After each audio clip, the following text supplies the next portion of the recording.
एक लड़का होता है जो एक लड़की से एक शादी में मिला होता है और उस लड़की से वो प्यार करने लगता है। फिर वो अपने घर वालों को बताता है।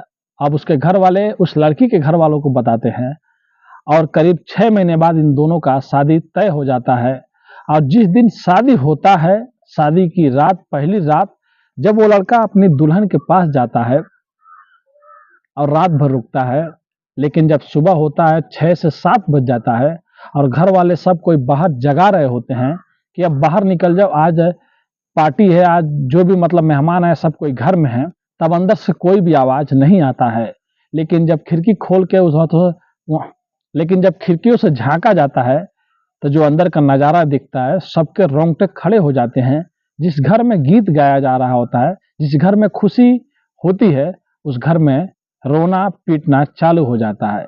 अंदर देखे होते हैं जो भी लोग, तो अंदर देखते हैं कि जो दूल्हा होता है वो फंदे से लटक रहा होता है और जो दुल्हन होती है वो बेड पे पड़ी होती है। अब चीखने पुकारने सब कोई लगता है, जितने भी अंदर रिश्तेदार होते हैं घर के, सब कोई अंदर घुसते हैं और दरवाजा को तोड़ते हैं। तो चलिए पूरी कहानी को इस वीडियो के माध्यम से बताएंगे आप लोगों को, आखिर में उस दिन क्या हुआ था और क्या नहीं हुआ था, कैसे एक दूल्हा और दुल्हन की जान चली गई। तो पूरी कहानी को इस वीडियो के माध्यम से बताएंगे। उससे पहले आप लोग से रिक्वेस्ट करते हैं, अगर आप हमारे चैनल पर नए हैं तो चैनल को सब्सक्राइब, लाइक, शेयर, कमेंट करना मत भूलिए। तो नमस्ते, आदाब, सत श्री अकाल। आज की जो सच्ची घटना मैं आप लोग को सुनाने जा रहा हूँ, ये घटना उत्तर प्रदेश का एक जिला लगता है अयोध्या। अयोध्या में एक थाना लगता है कैंट। कैंट क्षेत्र का ही एक इलाका लगता है शहादतगंज मुरावन टोला। वहीं की ये बात है। 9 मार्च 2025 की सुबह लगभग 7 बजे का टाइम हुआ रहता है। एक दूल्हा और दुल्हन एक दिन पहले शादी करके आए होते हैं, मतलब उनका फर्स्ट नाइट रहता है। सेकेंड डे जब उनका दूल्हे का भाई सुबह सुबह सामान लाने जा रहे थे, जिस दिन पार्टी होनी रहती है, दावत होने वाली रहती है 7 बजे, तो दरवाजे के पास आके वो भाई खड़ा होता है और बोलता है अपने भाई को, छोटे भाई को, तैयार हो जाना और जल्दी नहा वहा कर तुम भी मार्केट आना, वहां से कुछ सामान लाना है। और ये बात जब वो बोलता है तो घर के लोग भी सुनते हैं। लेकिन जब वो मार्केट चला जाता है भाई, बड़ा भाई, और घर वाले और आधा घंटा इंतजार करते हैं, फिर कोई उसकी छोटी बहन, उसकी बुआ, उसकी माँ आती हैं वहां पे और दरवाजा खटखटाती हैं। कोई भी दरवाजा नहीं खोलता है। अब दरवाजा नहीं खुलता है, दरवाजा नहीं खुलता है तो फिर खिड़की से देखा जाता है। लेकिन जब खिड़की से जो भी देखते हैं, सबकी आंखें फटी की फटी रह जाती है और चीखने चिल्लाने की आवाज आने लगती है। अंदर जो नजारा रहता है वो रहता है कि जो दूल्हा रहता है वो फंदे से लटक रहा है पंखे से, और जो दुल्हन है वो बेड पे बेहोश पड़ी हुई है। क्या हुआ है उन लोगों के साथ में कोई मालूम नहीं, लेकिन दूल्हे को देख के तो ये तो पता ही चल रहा था कि वो फंदे से लटक रहा है। अब तुरंत इतने जो लोग होते हैं घर में, सब कोई इकट्ठा हो जाते हैं, तुरंत दरवाजा को तोड़ा जाता है और दरवाजा तोड़ने के बाद दूल्हा और दुल्हन को तुरंत निजी हॉस्पिटल जो रहता है नियर में, वहां पर लेके जाया जाता है। और जब डॉक्टर नब्ज चेक करता है हाथ का तो बोलता है कि लेट हो गया है, अब ये लोग दोनों लोग इस दुनिया में नहीं हैं। अब चारों ओर मातम छा जाता है, लड़की के भी घर पे और लड़के के भी घर पे। आखिर में क्या हुआ था, क्या नहीं हुआ था। तुरंत पुलिस आ जाती है। पुलिस आने के बाद इन दोनों लाशों को पोस्टमार्टम के लिए भेज देती है। अब लड़के का भाई भी उधर से तुरंत भागता हुआ हॉस्पिटल आता है। फिर उसके बाद अब किसी को समझ में नहीं आ रही थी आखिर में हुआ तो क्या हुआ। जो लड़की रहती है उसका नाम शिवानी रहता है, जो दुल्हन होती है, और जो लड़का रहता है उसका नाम प्रदीप कुमार होता है।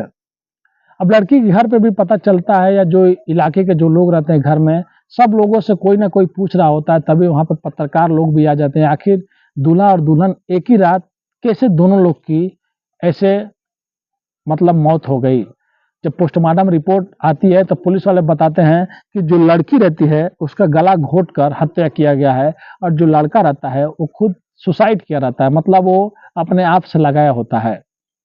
तब पुलिस वाले और भी कुछ चेक करते हैं, लेकिन ज़्यादा कुछ नहीं मिलता है। बस उस लड़की का, एक लड़के का मोबाइल मिलता है, और उस लड़के के मोबाइल में एक मैसेज मिलता है जो उस लड़की के बारे में, जो पिछली ज़िंदगी के बारे में कुछ थोड़ा बहुत उसमें लिखा रहता है, और वो लड़का अपने ही मोबाइल से इस मोबाइल पे सेंड किया रहता है। तब लोग और सोचने में पड़ जाते हैं कि ये लोग तो बहुत खुश थे, 6 महीना पहले इन लोगों को एक शादी में गए होते हैं, वहीं पे एक लड़का उस लड़की को देखता है और अपने एक कज़न को, लेडीज़ को बताता है कि मुझे वो लड़की पसंद है। तब वो बोलती है कि तुम्हारी शादी करा दें क्या? तब वो बोलता है हाँ, अगर आप शादी करा सकती हैं तो शादी करा दीजिए। उसके बाद वो उसके घर पे बात करते हैं और ये लोग इसके घर पे बात करते हैं। उसके बाद इन लोग का शादी तय हो जाता है और 6 महीने से तकरीबन ये लड़के और लड़कियां आपस में बात करते थे और शादी अप्रैल में होने वाला था, लेकिन ये सोचते हैं कि अप्रैल में होने से अच्छा 1 महीना और पहले हो जाए। इसीलिए डेट इन लोग का शादी का 7 मार्च रखा जाता है। अब 7 मार्च को इन लोग का जब बारात शाम के टाइम पे निकलता है तो लड़का बहुत खुश होता है। लड़का अपना घर अच्छे से बनाया होता है, सब घर में टाइल लगवा दिया रहता है और जब बारात उस लड़की के घर पे जाता है तो लड़का भी डांस करता है। अब लड़का भी बहुत डांस करता है। फिर 8 तारीख को लगभग सुबह में इन लोग का जब बारात वापस आता है तो लड़का और लड़की के घर वाले भी बहुत खुश होते हैं, लड़की को अपने घर पे लाता है और लड़का सब लोगों से हंस के मिल रहा होता है। लेकिन अचानक जब रात को लड़का के मोबाइल पे एक मैसेज लड़का खुद करता है और वो 12 बजे या 11 बजे जब रूम में घुसता है तो उसके बाद 2 या 3 घंटे इन लोगों में क्या बहस होती है, क्या नहीं होता है, किसी को कुछ भी मालूम नहीं, उस मैसेज की वजह से या कुछ और वजह से। उसके बाद वो लड़का शायद गुस्से में आकर या क्या कर कर उस लड़की की गला घोटकर हत्या कर देता है। उसके बाद उसको भी समझ में नहीं आ रही होती है, अब मैं करूँ तो क्या करूँ? उसके बाद वो खुद सुसाइड कर लेता है और 9 तारीख की सुबह में इन दोनों की मरने की खबर और डॉक्टर भी बता देते हैं कि ये लोग दुनिया में अभी नहीं हैं। तो अंदर की क्या बात थी और भी कुछ जो बात थी वो किसी को तो कभी कुछ पता ही नहीं चलेगी, आखिर में सच्चाई क्या थी, लेकिन उस मैसेज के बारे में बस ही सबको पता है। तो इससे ये पता चलता है कि अगर किसी का पिछली ज़िंदगी के बारे में कुछ कोई जाने तो इतना बड़ा कदम नहीं उठाना चाहिए। उस दिन क्या हुआ था, आखिर सच्चाई जो पूरी है वो किसी को भी नहीं मालूम है, बस वो मैसेज जो बता रहा है वही बता रहा है। फिर उसके बाद इन लोग से अच्छे सा इन लोग का एक चिता बनाया जाता है, अलग-अलग नहीं, एक ही चिता बनाया जाता है और जितने भी हिंदू रीति रिवाजों से रहता है वो इनको सजाया जाता है और फिर जो दूल्हे के भाई रहते हैं वही इसमें आग लगाते हैं और ये फिर दोनों लोग इस दुनिया से अलविदा कह देते हैं। तो सोच सकते हैं कैसे एक मैसेज ने 2 ज़िंदगी खराब कर दी। अगर आपकी भी ज़िंदगी में ऐसे कुछ होता है या कुछ हो रहा है तो सोच समझ के कोई कदम उठाए। बस छोटी-सी गलती की वजह से या छोटी कोई बात को लेकर इतना बड़ा कदम नहीं उठा ले। आखिर में उस दिन क्या हुआ था ये बात किसी को भी नहीं मालूम आज तक। उनके कमरे में, उनके रूम में, क्योंकि दोनों में से कोई भी अभी जिंदा नहीं है। बस वो मैसेज बता रहा है, शायद इस मैसेज को लेकर उस लड़की की ज़िंदगी के बारे में कुछ रहता है। इस मैसेज को लेकर शायद उन लोगों में झगड़ा हुआ होगा और वो लड़का गुस्से में आकर या जानबूझकर उस लड़की का हत्या कर दिया गला घोटकर। फिर उसके बाद उसको समझ में नहीं आ रहा था मैं तो आज नहीं तो कल पकड़ा जाऊँगा क्योंकि मैं ही रूम के अंदर हूँ, तो शायद उसने भी अपनी जान देनी ही सही समझा। लेकिन ये सब गलत है। अगर आप भी कहीं पे हैं, ऐसा सिचुएशन आपकी भी ज़िंदगी में आता है तो कभी भी सोच समझ के कदम उठाएँ और ऐसी गलती कभी भी नहीं करें। अपने घर वाले या अपने बड़ों से बात करें। उस टाइम अगर वो दूल्हा चाहता तो अपने बड़ा भाई अपने घर से या किन से लोगों से बात करता, उसको सॉल्व करता, लेकिन ये कदम नहीं उठाना चाहिए।